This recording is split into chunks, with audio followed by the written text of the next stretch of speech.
You know, some of the biggest questions in life have these answers that are, well, they're both incredibly simple and profoundly complex. You can state them in a single sentence, but you could easily spend a lifetime unpacking what they really mean. Today, we're going to see how one ancient text tackles what might just be the most consequential question of all. The question is simple enough, right? Who is Jesus? I mean, for nearly 2,000 years, this one question has shaped entire civilizations, art, history, you name it. And as it turns out, one of the earliest documents about his life was written almost entirely to give an answer. And that source is the Gospel of Mark. According to theologian Dr. Mark Jennings, this book isn't just a biography. Oh no, it's a fast-paced, action-packed story, basically a joyful proclamation with one single driving goal: to reveal the true identity of its main character.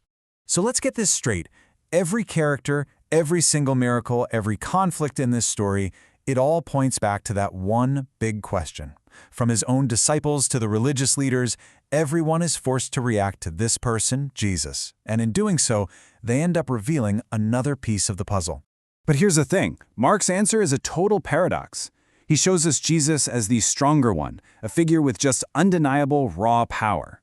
But here's the twist. The story argues that the whole point to this immense power was so that he could suffer and die. How on earth can both of those things be true? Well, let's see how Mark starts to build his case. All right, let's look at the first piece of evidence Mark lays out for us, the specific titles used to identify Jesus. And listen, these aren't just random nicknames. Each one is chosen with incredible care to make a very specific point. Mark gives us our first big clues in 3 key titles. Each one is used by different people in the story. And as we're about to see, each one shows us a different side of Jesus' identity and, importantly, some of the problems people had trying to figure him out. Now, this is where it gets really clever. It's not just what the titles are, it's how Mark uses them. So Son of God is the main event, the big one. But Mark creates this incredible tension where its true meaning is kept under wraps until the very end. Then you have Messiah, or Christ. This one was actually kind of problematic. Why? Because it was loaded with political baggage. People heard Messiah and they expected a warrior king who would kick out the Romans, a role Jesus actively refused to play. And finally, there's Son of Man. What's so interesting is that Jesus is the only one who uses this title for himself. It was this powerful, if a little vague, reference to a heavenly figure from the prophet Daniel. And that ambiguity let Jesus define it on his own terms, as someone with both divine authority and a destiny to suffer.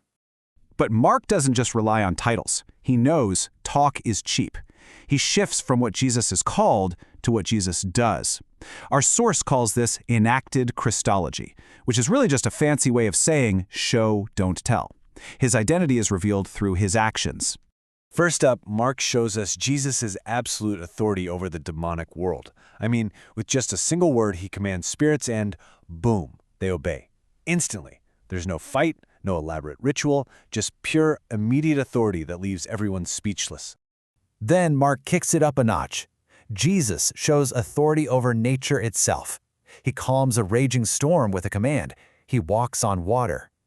Now, for Mark's original audience, this was a huge deal. They knew their scriptures, and in those scriptures, those are things only God does.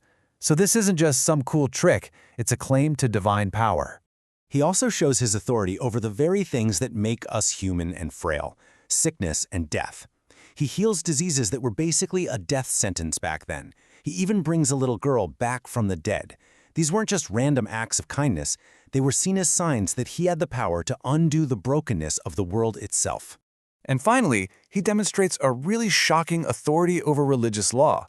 See, other teachers would just interpret the law, but Jesus taught about its original divine purpose, almost as if he was the one who wrote it in the first place. He was claiming to be the source of the law, not just another interpreter.